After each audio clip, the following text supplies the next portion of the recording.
what's that role of faith in your life right now? And how has it evolved? It's fundamental in my life still.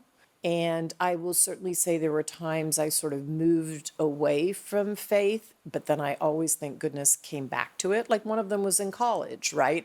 I actually tried several different faith traditions. I remember calling my mom and she was just like, oh, you're doing what, But then I came back to my roots.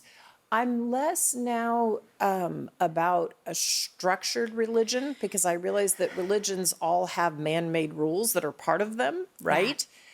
But they're all pointing to the same thing, which is a belief in spirituality or a goodness in the universe or maybe a God in some cases.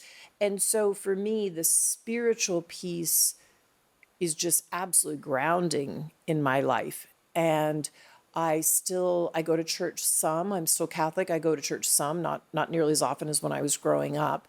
But I'm also maybe even more importantly, in these two spiritual groups that are both non-denominational. One I've been with for 20 years, another one's kind of the last 5 years.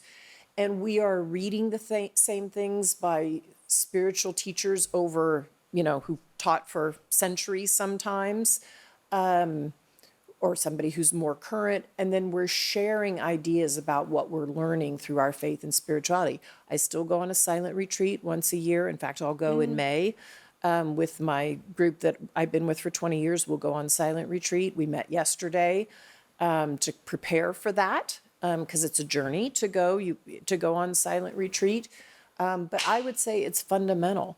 And then the other thing I would say, and you alluded to this in your own life, which is, again, when you have doubt and in those times you need to lean in or lean forward, just remembering there's something much bigger than you. And there must be some reason you're here. You have no idea how you got placed in this position, right? I have no idea how the sequence of events that led up to other things in my life. It's hard to put it together. But when you can remember there's something much bigger and you can trust that, at least for me, I know I sink into it and I calm down. Yeah. Yeah. Do you know for sure God exists? Yes, Yeah. absolutely. Absolutely.